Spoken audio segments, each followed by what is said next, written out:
もううるせえんだよ。もしもし、はい、隣がうるさくて寝れないんですよ。はい、どうにかしてください。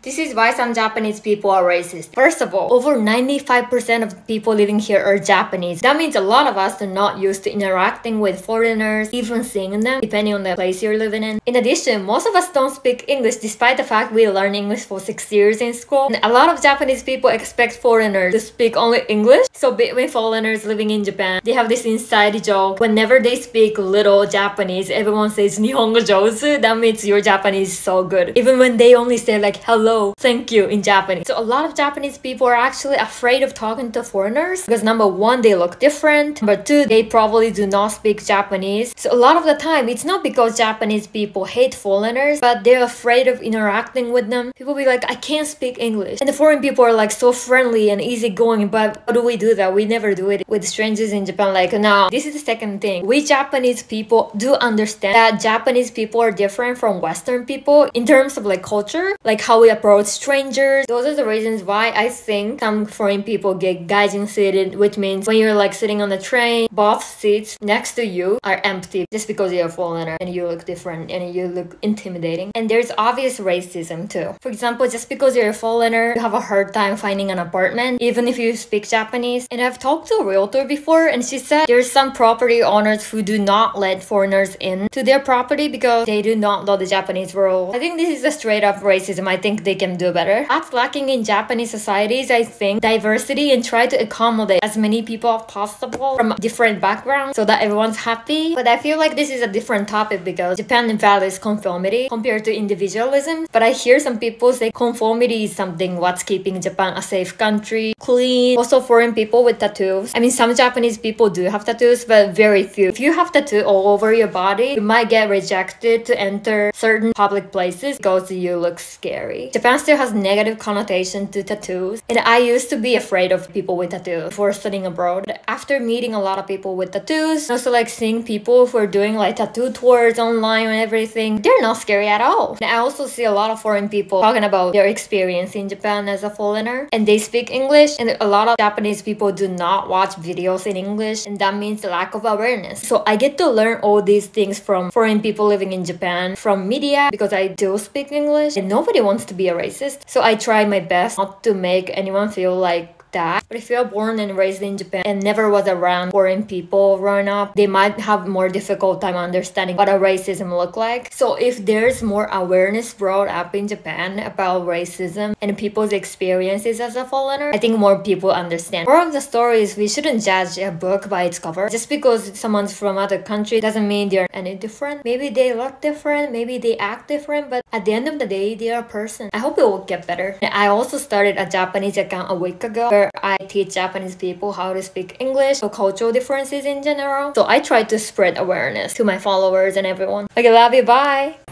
Hello brothers and sisters, ladies and gentlemen, I hope that you're doing fine wherever you are today. Now this represents Jindook Stories and I hope you're good. Now I know it's a norm, it's a culture, especially for black people. We like traveling, we like exploring, we like going to different places. Now the place in subject today is Japan. And I've heard a couple of black people sharing their sentiments in visiting Japan, living in Japan, teaching in Japan, and most of them shared not kind of good story, but there's always all sides of the story that we need to put into consideration. That is, what are the social, cultural issues that are happening in these countries? And you as a foreigner or you as an immigrant who is going to those places, how are you required to conform? The question of racism, adaptation, these are things that I think that we need to look into. We need to talk about. Now, black people going to these places, they are trying to share their sentiments and how they were treated. Some black folks feel so insecure in these places. But I usually say one thing. One is that place, for instance, in subject like Japan is a very conservative place, and the way you dress, the way you talk, and they want you to uphold their culture. They want you to they want to just follow their protocol. And I think this is just for every other country. They want you to do that. But there are those things that you cannot control. Something like racism. It's human nature. We are not supporting this. What we are condoning it.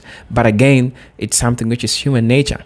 And one message that I usually tell people, even just before diving right into the video, I usually tell people that, go to places that you are welcomed. Most of these places that we go, they are so hard for us to adapt. They are so hard for us to get in and understand their food, their culture, how they clothe. Sometimes you're used to dressing in a given way, and you have to go to these places and now start afresh. You don't want to do that. In as much as, for example, if that's something that you want to do, it's okay. But I want to advise a black person to just move to different country. For example, I'm not telling you not to go to Japan, but for example, this is something which has been happening. The question of racism in these places, the anti-blackness in these places, this is something that they are not used to. Majority of people in Japan, they are 90% Japanese. They like a few maybe Malaysians who are there, but most of them are Japanese. Now, people are sharing their experiences in regards to the racist situations that they have experienced in Japan. I want us to watch this video, and then I'll be back with my commentary as usually know. Is there racism in Japan? Are Japanese people racist? Someone just tagged me to this video and I watched the whole thing, and I agree with 80% of the things that she says. However, at the end, she makes a point that if you follow the Japanese rules and if you respect Japanese culture, Japanese people would love you and treat you nicely. Wrong. I'm only gonna speak from my own experience. So I was born and raised in Japan, right? And before I came to the United States, I only knew Japanese culture. I was fully Japanese on the inside. But whenever I went to a new town or met new people, I didn't always get treated nicely or treated as Japanese. And from many Japanese people's perspective, being Japanese means you look Japanese, you speak Japanese, you grew up in the Japanese culture, and you're from Japan. So sometimes they don't even consider Japanese Americans Japanese. In the video, she kind of makes a point that Japan was a closed country for a long time, and Japan's Japan, Japanese people are Japanese. You gotta respect the culture, you can't change that. But that's what exactly xenophobia is.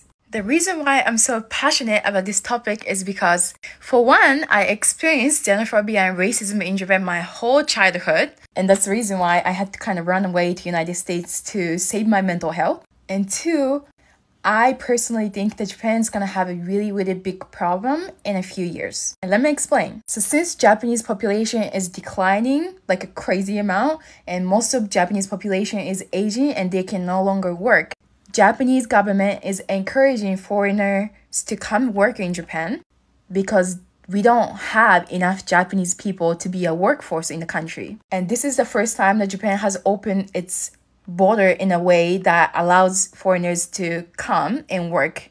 Because again, Japan is a closed country and it's really hard to get a visa in Japan. If you're not Japanese, you don't get a Japanese citizenship.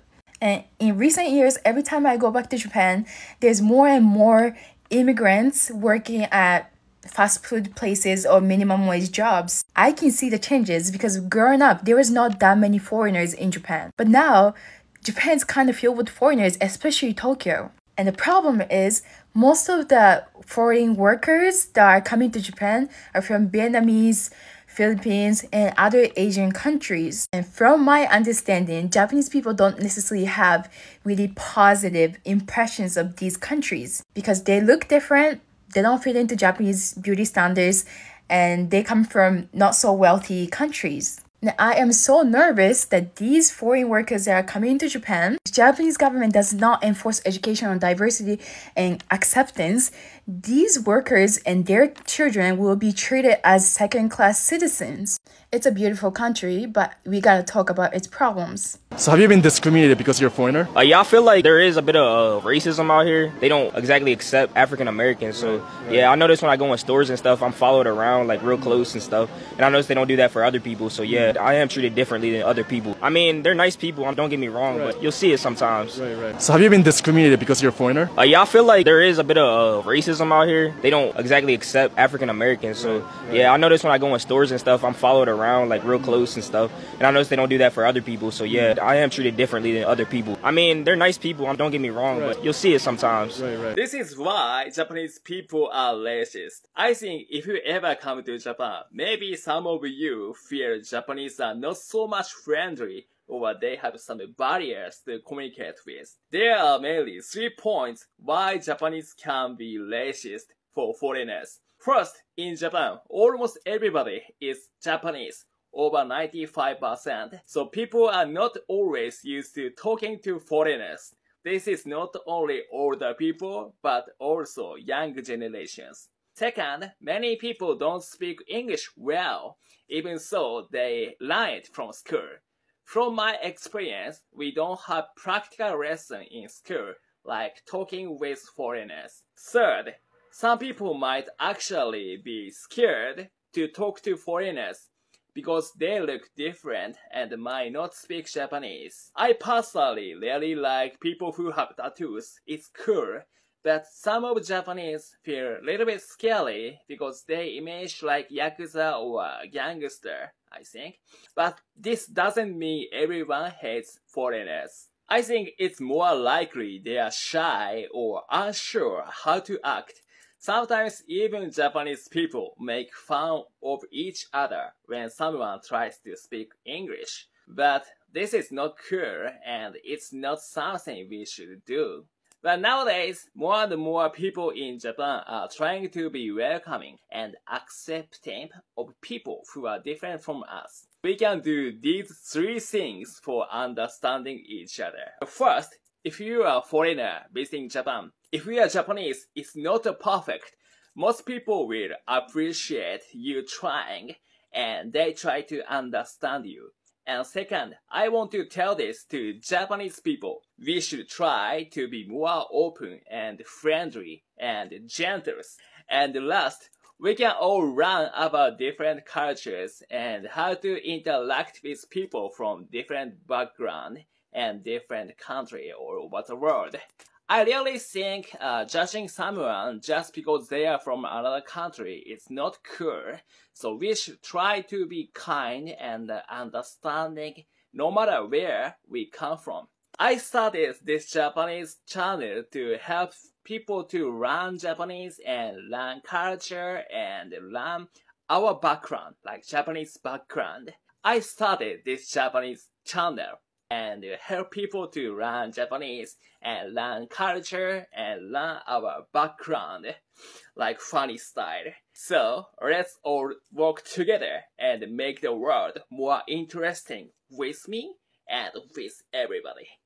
Exposing the dark side of English teaching in Japan. English teaching is the easiest job you can get in Japan, but is it worth it though? Let me tell you some of the horror stories that I've heard and that I've actually experienced when it comes to being a teacher in Japan. Now let's start this series off with a horror story of my own featuring my very first English teaching job. I do want to say the horror didn't come from the kids. I love them, and it didn't come from my coworkers. I also got along with them. It was more so to do with the management. For example, in Japan, you get paid every month at the end of the month. So when I started my first English teaching job, I had to wait almost 2 months in order to get my first paycheck. So needless to say, I was counting down the days until I got paid. When the day came for me to get paid, I was stocking my bank account, but I didn't have any deposit. So of course, I immediately hit up my manager and I'm like, hey, I haven't gotten paid yet. And she's like, okay, you need to contact HR. So I send them an email. And so when I tell them I haven't gotten paid, they're like, well, we paid you. And I'm like, well, no, you didn't. And they're like, okay, do you have proof? So I had to pull out my bank book, get it updated, send them an email with proof that I haven't gotten paid. So after that, they're like, okay, well, we have to investigate appreciate this. So they do, and they get back to me later that day. And you won't believe this. They ended up paying someone else my salary. Yeah, that's right. They sent my money to the wrong bank account. So they hit me with a, oops, our bad. We're gonna have to pay you in cash. So my manager's manager comes up to me later that day with an envelope full of cash. And so yeah, that's how I end up getting my very first salary in Japan. English teaching is not always as it seems here, and if anyone has any other horror stories, feel free to DM me so I can start exposing more of the truth. This is Racism in Japan 101. I'm going to be giving you guys a historical background of racism against Black people in Japan. All of this information is available online, and if you want to learn more, please look up John G. Russell, who is a Black scholar who lives in Japan. Many countries around the world, including Japan, have a negative image of Black people because of the transatlantic slave trade. And you might think that Japanese people don't know about blackface or slavery, and this is just not true. It was in the 16th and 17th century that Japan made the initial contact with Africans because of the slave trade. Through this contact, Africans were referred to as subhuman and animals and monkeys, etc. Further down the line, in 1854, Japanese people were shown minstrel shows for the first time. These minstrel characters would resurface in the 20th century as sambo dolls. If you don't know what a sambo doll is, please Google. Yeah. Racism during World War II against Black people in Japan was kind of out there. They would refer to Black people as beast-like, primitive, etc. In the 19th century, social Darwinism was extremely popularized in Japan. This is because Japan's interest in Western science continued to increase over time. In the post-war period, this idea of racial hierarchies continued to trickle into Japanese society. Fast forward to the 21st century, and Black skin is now completely fetishized. Nevertheless, we see African and African American dance, style, fashion, music, all integrated into Japanese modern entertainment. Through this process of globalization, the commodification of Black culture continues to increase in Japan today. In Japanese media, Black people are seen as beast-like, over-sexualized, etc. In addition to this, a lot of Japanese youth like to do dread hair, or just do dreads, or darken their skin with excessive tanning, or adopt a Black lifestyle. This is just basic information. If you want me to go more in depth, please ask me. Okay, but can we talk about how Japan low-key has a racism problem? Because I wanted to go to the hairdresser and they didn't serve me because they showed me this sign, and not gonna lie, I never thought it would happen to me. It wasn't exactly this sign because I didn't take a picture of it. I just was so ashamed for some reason. I just didn't want to believe it. Like, I made a TikTok like some time ago where I was defending Japan, and I was like, no, they're not racist, they just can't serve you because of a language barrier. But it didn't happen to me personally at that point, and now I'm like, maybe it is racism. Because honestly, if something like this happened in Germany or in Europe in general, it would be a scandal. Like, this hairdresser would be cancelled. But for some reason, if Japan does it, it's okay. I mean, on one hand, I really don't want to believe it. Like, I don't want to believe that they are this openly racist. Part of me is still thinking like, oh, it's just a language barrier, that's why they don't want to serve me if I don't speak Japanese. But in the end, it's kind of racist. So yeah, I ended up cutting my hair myself. I kind of fucked up. I cut my bangs too short, but I think it looks okay. I don't know. So yeah, if you want to cut your hair in Japan, look for an English-speaking hairdresser. So yeah, what's your opinion on this?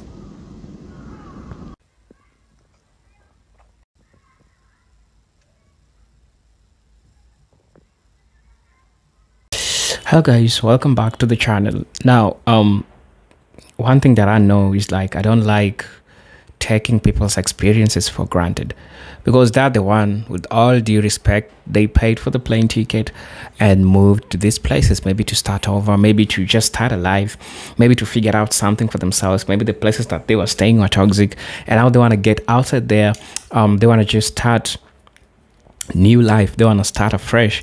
Now, that's why I don't take the experiences for granted.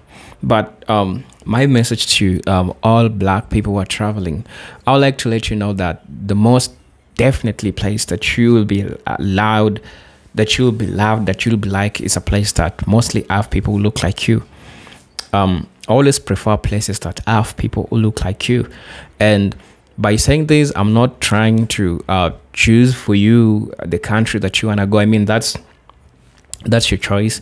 But one thing that remains is that when you go to places like people look like you, it will not be easier for these people to look you like different, treat you different, look at you like something abnormal, like you understand. Now, that's the only advantage. The problem that we have also is that we people, we always like going to these places that people don't like us. These are the places that we always love going. We are always gonna see, because I know Black people like traveling so much, experiencing, exploring, and doing all this. But the money is yours, everything is yours. But going to places that people look like you, it makes it easier for you, because there'll be no something like discrimination. You will not feel like you are being left outside. You will not feel like you look different, and now people will start treating you different because you're not looking the same. And this will inconvenience the time and the reason for you going there, because you went there for yourself. But again, you're realizing that you're subjecting yourself to other things that you never knew that was supposed to be happening. So with that being said, that means that it is advantageous for you as a Black traveler to go to places that it doesn't have to be Africa. You can go to the Caribbean. You can go to different places, So just saying, I mean, it's just a suggestion. It's always good to go to places that has people who look like you. There is an advantage that comes with that. There is an advantage that you find yourself operating so easily. Yet you're in a new place, but you don't feel like you look strange. You look different. Like, also another thing, there are countries that are so conservative. For example, Japan. Japan is a conservative country. They like keeping their old way of culture. They want you to follow their old way, and there's nothing wrong with that. Okay, the problem comes when the person in question, for example, you're a Black person who is traveling to these places, the person in question, it's hard for you to keep up with the laws, the customs that these people want you to follow. Now it becomes a problem to you and to people who surround you, right? That's why I do encourage people to do your research, different countries that you're going, just check and see what works for you. Because I've seen a couple of Black people going to places and then things happen that they don't like, being picked, being, people being racist towards you, and all kind of that stuff. So Japan, when you ask me if I'll go to Japan, yeah, I can go to Japan, but just to visit. But I can't go to stay in Japan. I can visit, no problem with that. I can visit because one, I'm a random person. I like trying different things, and if you go to a conservative country, they will want you to just follow their rules, and there's no problem. Like I said, there is no problem because that's just your rule. But it depends with you, the person in question. Are you able to follow the rules that you're being given? Are you able to do that? That's the question that I'm trying to let you know, or that I'm trying to talk to you. I'm sorry for those who have experienced those racist attitudes towards the countries that they've gone through, but the advice that still stands, that I'm still talking to, is that Go to countries that has people that look like you.